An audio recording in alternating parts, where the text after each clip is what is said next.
Hey guys, it's Lego with Lego Vids. Today we're going to be going over the different skills and abilities that are available to the wizard in the Diablo 3 beta. This is during patch 15. So let's go ahead and get started. To begin, let's talk about the resource that a wizard runs off of. They use Arcane Power. It regenerates very quickly. As you can see, I'll use some up. It regenerates very quickly, and so it ends up being a pretty fun resource. You know, you can't really ever run out per se for long periods of time because of how quickly it regenerates. There may be times where you actually have to use what are called signature spells, which are free. They don't cost arcane power, and that's good. You know, it's kind of the way that the wizard works. You'll alternate between signature spells and then actual like damage and utility spells that would use your arcane power up, and so it ends up feeling pretty good for a wizard. So let's go ahead and take a look at some of their abilities that they have.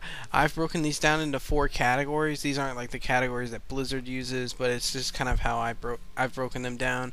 The first category is for signature spells, which are your free spells. The second category I've named damage spells. Your signature spells are technically damage spells, but I've separated like the arcane power costing spells, and so the damage spells would be that category. Next we have the utility skills, and then finally we'll have the passives. So the first spell that we're going to look at is called Magic Missile. You get this at level 1, and it is a signature spell, so it doesn't cost anything. Launch a missile of magic energy causing 110% weapon damage as arcane. So it's just a pretty basic shot, you know, and I'll zoom out here. It goes the full length of the screen, and so it works out pretty well for just like a normal attack. You'll be replacing it with at least a rune version or probably a different signature spell later on, but to begin with, you know, it's a pretty good spell because it gives you that ranged attack in the very beginning. You actually are going to gain a rune effect for this, which isn't going to change the ability too much, and it's called Charged Blast. Now I'm going to go ahead and show you that as well before we do the demo. Charged Blast increases the damage from 110% to 143%, and so it's a pretty significant upgrade in damage. And again, for this being a free spell, 143% is not bad. It changes the graphic a little bit. I do like the way it changes it. It's real shiny or something. I don't know how to describe it, but so it does change the graphic up a little bit, and so this ends up being a pretty good spell at this point. And this is probably one of the first rune effects that well, this is the first rune effect that you're going to have access to. So let's go ahead and jump in and see what this looks like in combat.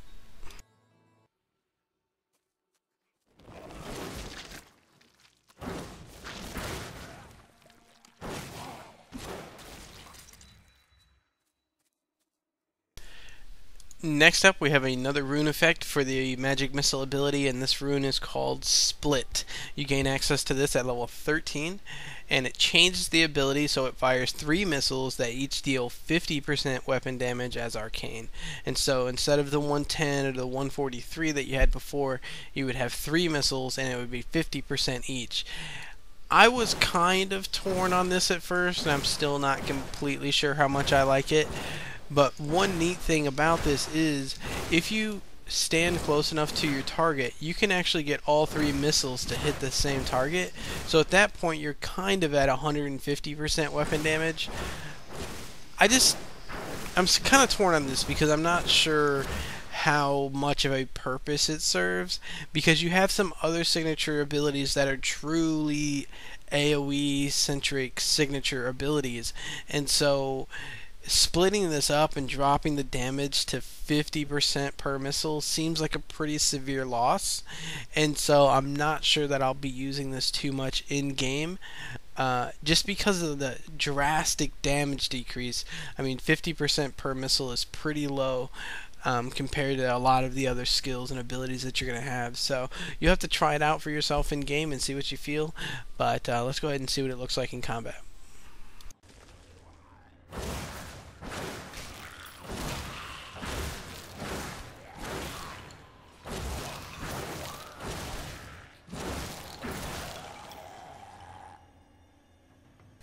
Next up, we're going to move on to a new ability called Shock Pulse. This is a signature skill again, and it releases a medium-range pulse of 3 unpredictable charges of electricity that deal 105% weapon damage as lightning. This is okay. Usually, I don't care for skills that are unpredictable as far as how they path, because I like to have control over the ability and hit when I'm trying to hit, and sometimes this can be unpredictable enough that it'll actually go around the target and I'll miss completely. Another thing I don't really care about this too much is that it's only medium range, like it only reaches out to here. Whereas like my other abilities could reach as far as the screen or maybe even a little further. And so it's definitely a trade-off. You do get the AoE aspect of it, and once you use this ability a little bit, you really start to get a feel for it. And that was the case for me. And then I didn't dislike it as much because I learned how to use it better. You know, I stopped trying to attack things that were too far away, and the closer you are to something, you know, like if I was trying to hit this guy, if I stand pretty close, you know, it works out pretty well. Of course, that does put me in like danger of melee range, so that's something that you just have to keep in mind. And it ended up being how, when I used this particular signature ability, that I would just play closer up to the things that I was trying to hit. So in later difficulties, that may not be as viable to be that close to the target because it is putting you in danger's way. But for this early on, you know, it's one of the first AoE abilities that you actually get, and it works out fairly decently, and it gets a really cool rune effect. But first, let's go ahead and take a look at this, and then I'll show you the rune effect.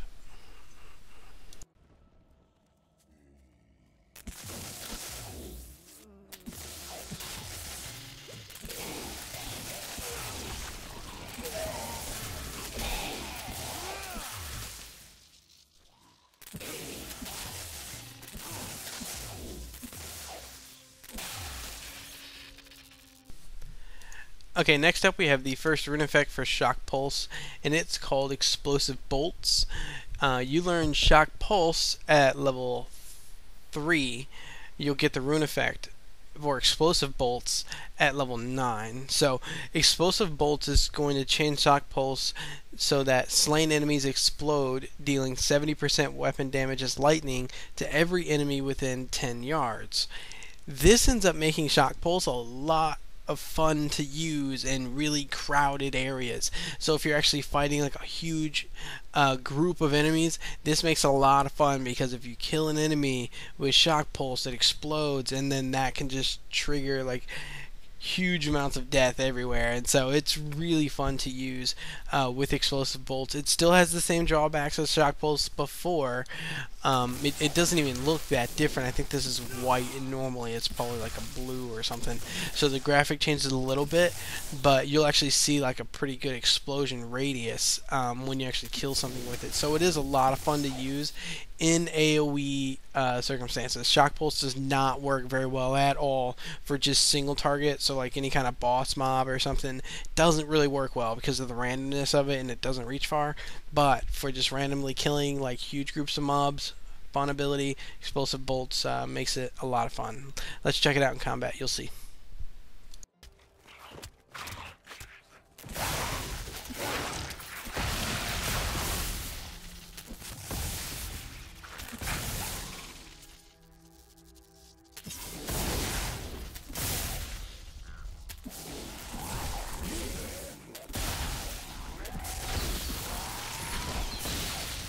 Defenses are nothing.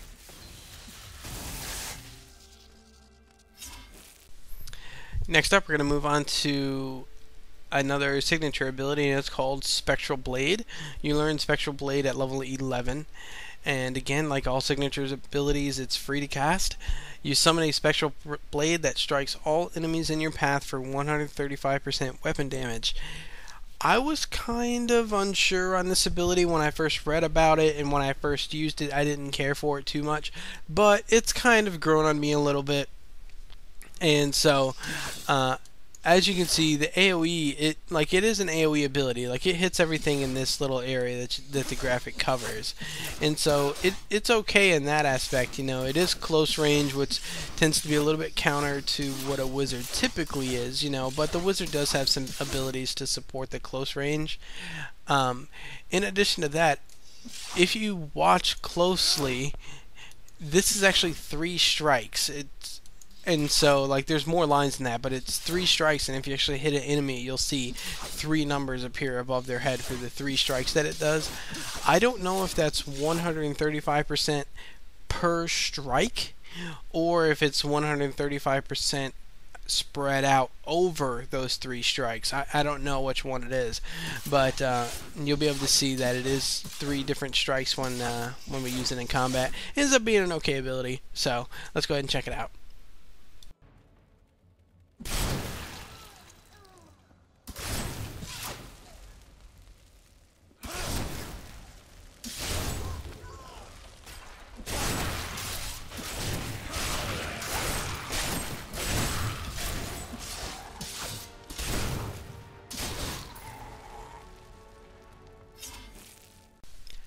Next up, we're going to move on to our damage spells, the ones that actually cost arcane power.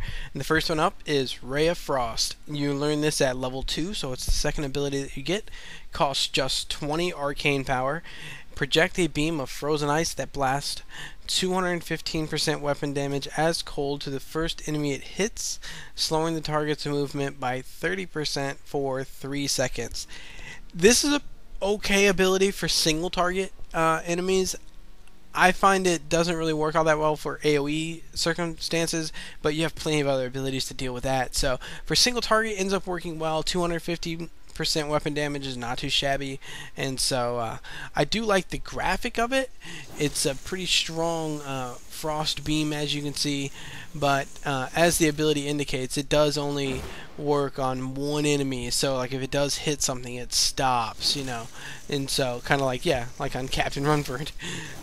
So that's what it would be like when you're actually using it in the game too. Like it would stop on the first enemy that it hits, so it doesn't pierce through like the disintegrate ability that you may have seen in previous patches. So but overall, Ray of Frost is cool, and the rune effect is probably one of the coolest ones that we have access to in the beta so far. So let's take a look at the base Ray of Frost, and then we'll look at the rune effect.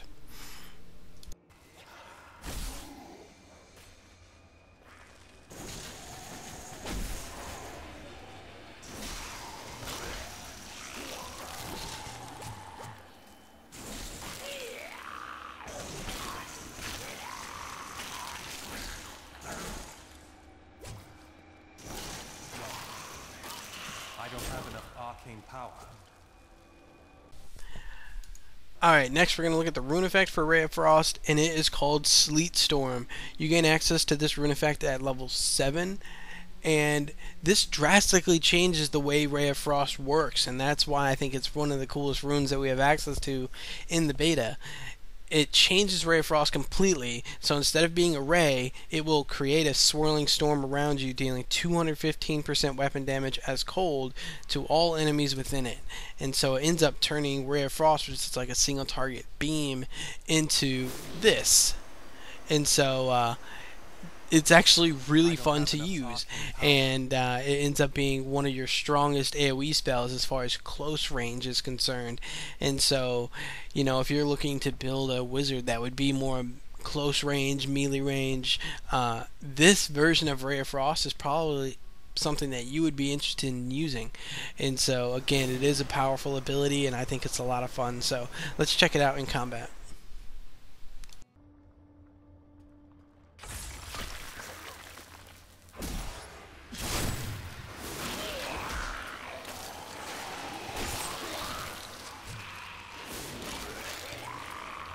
Need more arcane power.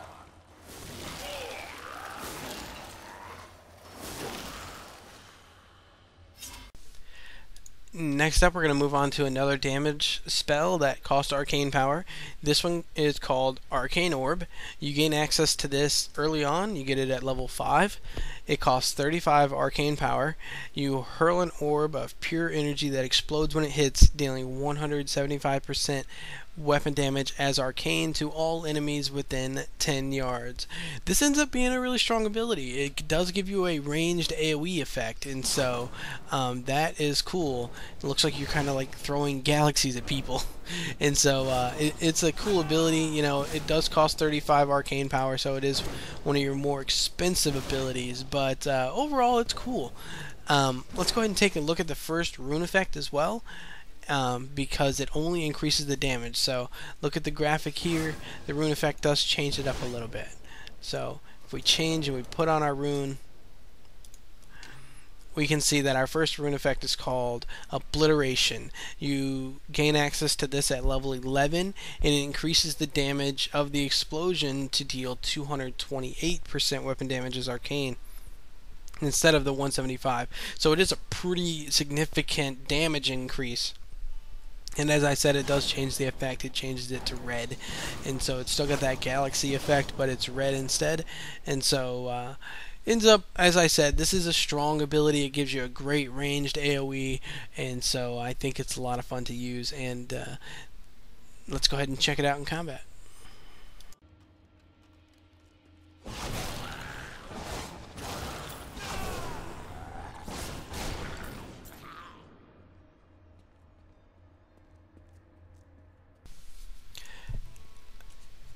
Next up, we have another damage spell.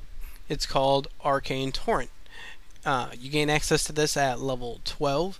Costs 20 arcane power, and the ability hurls a barrage of arcane projectiles that deal 175% weapon damage as arcane to all enemies near the impact location. I think the graphic for this skill actually looks really cool, and so as you can see, it tosses up these 2 or 3 little projectiles, and they explode wherever you put them. And if you channel this, you know, it looks even cooler. And so I do like the way that it looks. As far as effectiveness, I'm kind of torn on how effective it is. I tend to favor Arcane Orb over this particular ability, because Arcane Orb does more damage, but Arcane Orb is also more expensive. You know, it costs 35 arcane power, where this one only costs 20. So they probably work out to be similar as far as like damage versus cost. But overall, you know, this is okay, but I haven't used it too much because I do tend to favor Arcane Orb. But all in all, you know, I do like the way this looks. I do hope that it's something that we could use later on, and something that I would actually really like to use in my wizard, because I do like the way it looks. I do like the way the ability feels. And so let's go ahead and check it out and see what it's like in combat.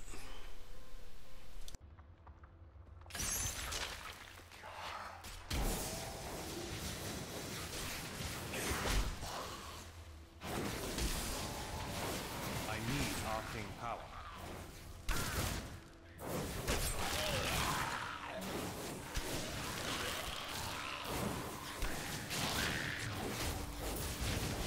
I don't have enough arcane power.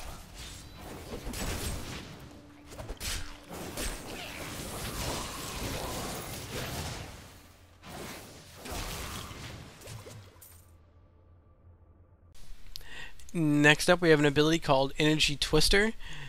You gain access to this at level 13. Costs 35 arcane power. Unleash a twister of pure energy that deals 360% weapon damage as arcane over 6 seconds to everything in its path. This ability is okay. It's got a random aspect to it because these tornadoes or energy twisters that you send out, they just kind of wander around however they want to. And so because of that, I find it hard to make it, like, to effectively use it. And I so need arcane power. that's the thing that kills me. It's expensive. The damage is 360%, but it's stretched over 6 seconds. So if you have monsters running at you and you try to shoot this at them, you know, you might get like 1 or 2 ticks off on them, but I mean, that's hardly worth it when you could have hit them directly with another spell. And so it's hard for me to justify this skill. Maybe I just haven't figured out the best use for it yet.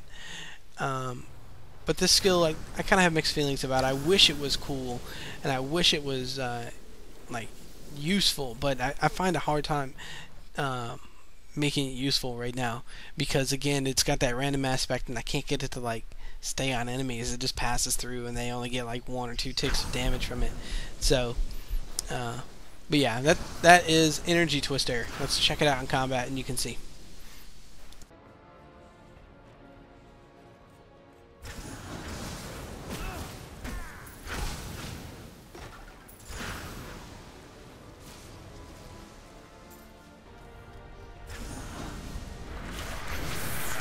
Arcane power.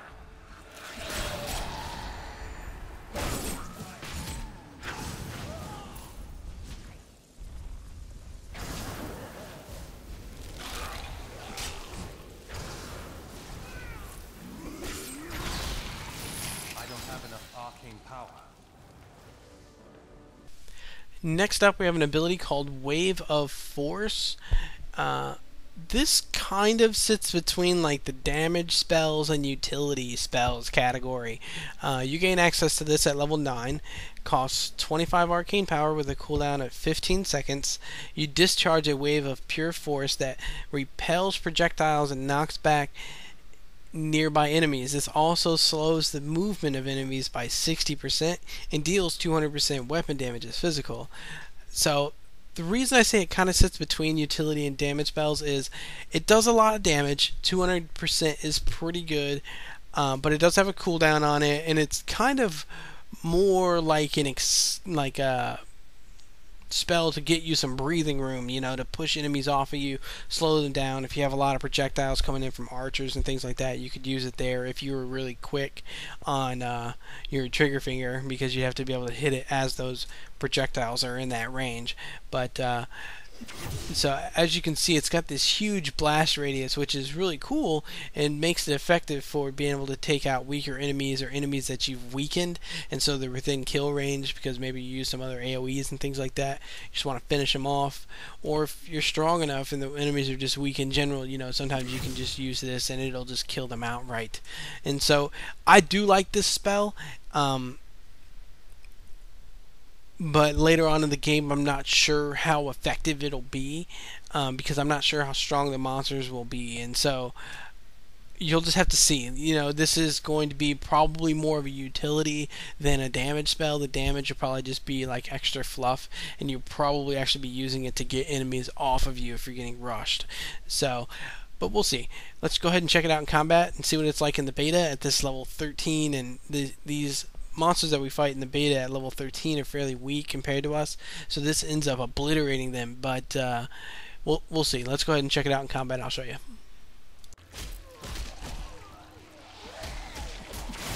I'm unstoppable.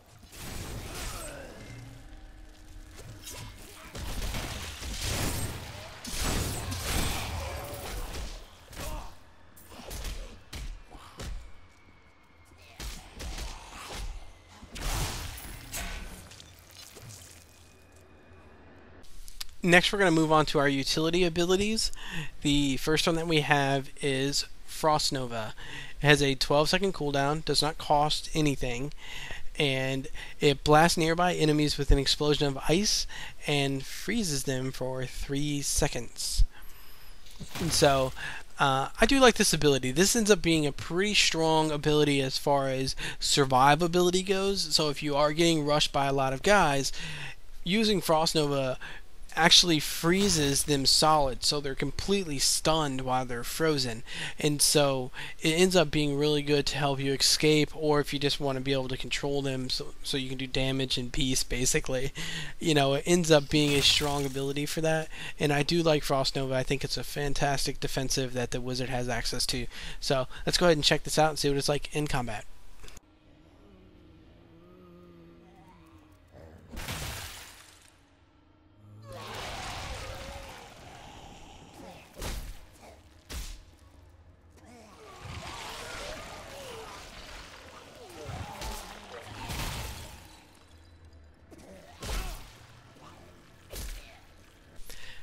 Next up, we have a rune effect for Frost Nova. The rune is called Shatter. You gain access to this at level 12, and it says a frozen enemy that is killed has a 50% chance of releasing another Frost Nova. So if you Frost Nova an enemy and then you kill it while it's still frozen, has a 50% chance to trigger another Frost Nova, and that can continue to chain. So that triggered Frost Nova that freezes an enemy again, if you kill them, they have a 50% chance as well to release another Frost Nova. So Frost Nova by itself ends up being a pretty good control ability. Shatter is going to make it a little bit better.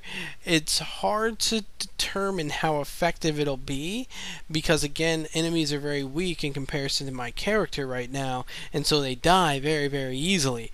But later on, when I have to work a little bit more to kill them and they're a little bit more dangerous, I anticipate that having Shatter with Frost Nova will actually be a pretty good survivability increase if you can get it to chain well enough and be able to keep that control.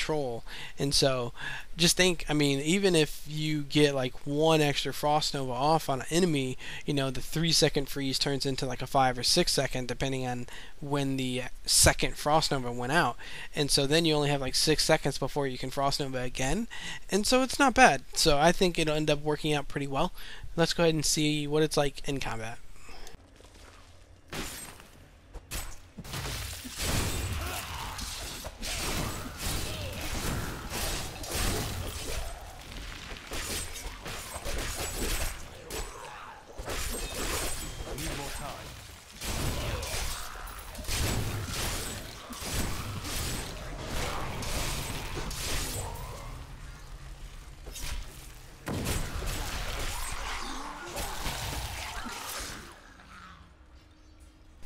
The last utility spell that we're going to go over is called Diamond Skin. It has a cooldown of 15 seconds. Again, it's free. You gain access to this ability at level 8. It transforms your skin into diamond for 6 seconds, absorbing up to 325 damage from incoming attacks. So that's not bad. Like, my gear on my wizard's really not that good. I don't have that much vitality to boost my health up, so I only have 518 health. And so 325 added to that is actually pretty good, especially only on a 15-second cooldown. So if you're fighting a lot of monsters, or if you're up against a boss and you know that you're going to get hit with an attack you can't avoid, you know, this will be a good defensive ability to be able to pop and be able to avoid that damage, or at least absorb a good chunk of it. So let's go ahead and see what it looks like in combat. I do like the way this looks, actually, just in general. You know, I do like the effect here. I think it looks really cool. So let's see what it's like in combat.